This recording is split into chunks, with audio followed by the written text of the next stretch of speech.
Welcome to the Slop Temple. We pray this video helps. In this video, I will show how to make salsa simple. Start with the freshest produce for the best flavor.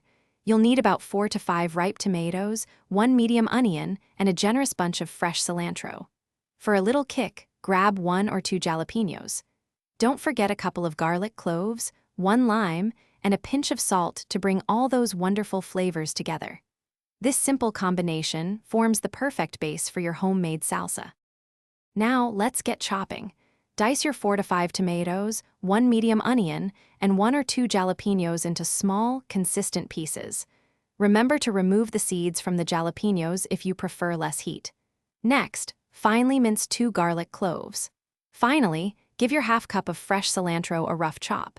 Uniform pieces ensure every bite is perfectly balanced. It's time to bring everything together. Gently combine your diced tomatoes, onion, jalapenos, minced garlic, and chopped cilantro in a medium-sized bowl. Squeeze the juice from 1 fresh lime over the mixture. This adds a bright, zesty flavor. Start with about 1/2 teaspoon of salt, then give it a good stir. Taste and adjust the seasoning to your preference. Almost there. Once seasoned, cover your salsa and refrigerate it for at least 30 minutes.